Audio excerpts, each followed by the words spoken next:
Shalom saudara-saudara, selamat pagi. Tuhan Yesus memberkati. Di hari Jumat Agung yang indah ini kita boleh bersama-sama kembali menikmati persekutuan dengan Tuhan lewat online di rumah. Puji Tuhan, segala yang Tuhan kerjakan adalah untuk kebaikan kita semua. Mari kita bersama-sama berdoa. Tuhan, kami mengucap syukur, terima kasih Tuhan, biarlah Kau yang memberkati kami. Kami serahkan pemberitaan firman ini ke dalam tangan-Mu Tuhan. Urapi kami semua supaya kami dapat mengerti kebenaran firman-Mu dan dapat melakukannya. Hanya di dalam nama Yesus kami sudah berdoa dan mengucap syukur. Haleluya. Amin. Saudaraku yang Tuhan kasihi, mari kita bersama-sama merenungkan firman Tuhan tentang kuasa kebangkitan Kristus. Setiap kali kita merayakan Paskah, kita diingatkan bukan saja tentang sengsara dan kematian Kristus, tetapi juga kita diingatkan lagi mengenai kebangkitan dan kemenangannya atas maut. Puji Tuhan, untuk itu kita akan melihat apa saja kuasa kebangkitannya yang dapat kita rasakan di dalam kehidupan kita sehari-hari. Yang pertama adalah kuasa untuk menyelamatkan. Di dalam 1 Korintus 15 ayat 1-2, dan sekarang saudara-saudara, aku mau mengingatkan kamu kepada Injil yang aku beritakan kepadamu dan yang kamu terima dan yang di dalamnya kamu teguh berdiri. Oleh Injil itu kamu diselamatkan, asal kamu teguh berpegang padanya seperti yang telah kuberitakan kepadamu, kecuali kalau kamu telah sia-sia saja menjadi percaya. Saudaraku yang Tuhan kasihi, inti Injil yang diberitakan oleh Paulus adalah mengenai keselamatan kekal. Tuhan Yesus berkata, barang siapa makan dagingku dan minum darahku, ia akan mendapatkan kehidupan yang kekal dan akan dibangkitkan kembali pada akhir zaman. Injil yang sama juga yang diberitakan oleh Paulus dan Injil yang sama juga yang kita percayai di dalam nama Yesus.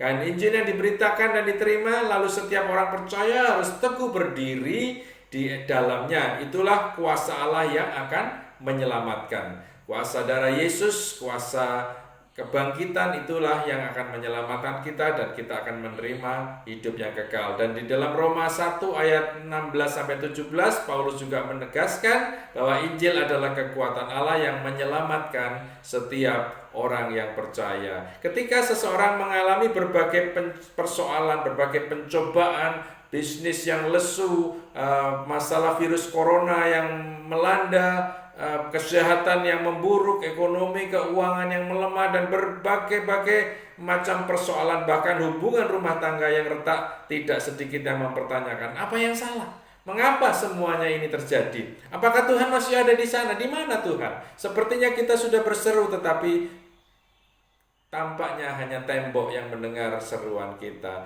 dan segudang pertanyaan lain. Kenyataan adanya berbagai persoalan memang tidak dapat dipungkiri. Ini adalah pekerjaan dari si maut, dari pekerjaan si iblis, tetapi kenyataannya bahwa kita memiliki Allah yang hidup, yang telah mengalahkan maut adalah hal yang tidak dapat disangkali, dan itulah yang menjadi kekuatan bagi kita. Kenyataan melalui peringatan Paskah ini kita diingatkan kembali bahwa Tuhan Yesus sudah bangkit dari antara maut. Dia sudah naik ke surga, dan bersama Dia kita akan berseru kepada maut, hai maut, di manakah sengatmu? Demikian kita juga melihat poin yang kedua, kuasa mengampuni dosa. Itu adalah kuasa kebangkitan Kristus. Di dalam 1 Korintus 15 ayat 3-4, sebab yang sangat penting telah kusampaikan kepadamu, yaitu apa yang telah kuterima sendiri, ialah bahwa Kristus telah mati karena dosa-dosa kita sesuai dengan kitab suci, bahwa Ia telah dikuburkan, bahwa Ia telah dibangkitkan pada hari yang ketiga sesuai dengan kitab suci. Luar biasa. Saudaraku yang Tuhan kasihi, kematian dan kebangkitan Kristus adalah hal penting yang disampaikan Paulus kepada jemaat di Korintus. Karena dosa kita Ia rela menjadi tebusan dan menggantikan posisi setiap kita di bawah hukuman. Tetap tanpa penderitaan, kematian, dan kebangkitan Kristus, dosa kita tidak akan terselesaikan. Saudaraku yang Tuhan kasihi, hidup dalam rasa bersalah, rasa tertuduh, takut dihukum, takut tidak diberkati adalah senjata iblis untuk melemahkan iman kita dan keyakinan banyak orang. Iblis berusaha memanipulasi kejatuhan kita dalam dosa untuk mengintimidasi kita. Mungkin sesuatu yang pernah kita lakukan di masa lalu itu selalu menghantui sebagian orang. Sepertinya Allah tidak mau lagi mengasihi kita. Saudaraku yang Tuhan kasihi, kita mengerti sekarang bahwa ada kuasa mengampuni dosa di dalam Kristus Yesus. Kita harus katakan kepada iblis, stop, berhenti. Allah tidak pernah berubah. Dari dahulu, sekarang, bahkan sampai selama-lamanya. Allah adalah Allah yang penuh dengan kasih, dan karenanya kasihnya ia merelakan anaknya dan menjadi korban penghapusan dosa isi dunia ini. Kematian Yesus menjadi jalan pendamaian bagi pengampunan kita kepada Allah, dan kita dikembalikan, dipersekutukan kembali dengan Bapa di surga di dalam hubungan yang intim. Karena itu marilah kita menjalani kehidupan ini sebagai orang yang telah diperdamaikan dengan Allah. Kita diampuni oleh Allah dan terus-menerus dikasihi dengan kasih-Nya yang luar biasa. Dan yang ketiga, saudaraku yang Tuhan kasihi, adalah kuasa untuk mengubahkan. Kuasa kebangkitan Kristus memiliki kuasa untuk mengubahkan. 1 Korintus 15 ayat 9-10. Karena aku adalah yang paling hina dari semua rasul, sebab aku telah menganiaya jemaat Allah. Tetapi karena kasih karunia Allah, aku adalah sebagaimana aku ada sekarang, dan kasih karunia yang dianugerahkannya kepadaku tidak sia-sia.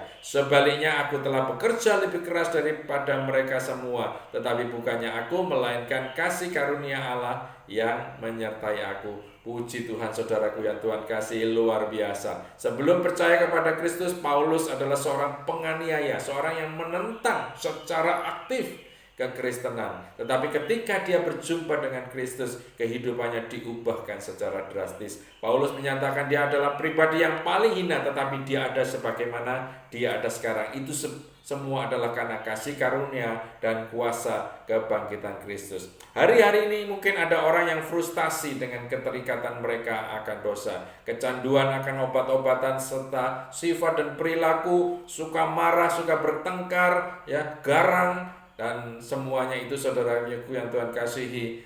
Banyak orang berkata, saya nggak mungkin berubah, itu sudah watak saya, itu sudah kebiasaan saya dari kecil. Tapi saudaraku yang Tuhan kasihi, Paulus juga adalah seorang yang terikat oleh ambisinya untuk menganiaya para pengikut Kristus. Tetapi kita melihat bagaimana hidupnya diubahkan oleh Tuhan. Ketika dia berjumpa dengan Yesus, maka segala sesuatunya berubah. Dia menjadi seorang pemberita Injil yang luar biasa. Dia mendirikan banyak gereja, dia membimbing banyak jemaat, dan sebagian besar perjanjian baru ditulis oleh Paulus. Ini semua adalah karena kasih setia dan anugerah. Inilah kasih karunia itu, di mana Yesus memberikan perubahan. Di dalam 1 Korintus juga dikatakan, engkau adalah ciptaan yang baru, yang lama sudah berlalu. Saudaraku yang Tuhan kasihi, sungguh luar biasa. Pada pagi hari ini kita boleh merenungkan kuasa kebangkitan Kristus. Sekali lagi, yang pertama adalah kuasa untuk menyelamatkan, dan yang kedua adalah kuasa untuk mengampuni dosa, dan yang ketiga adalah kuasa untuk mengubahkan menjadi ciptaan yang baru.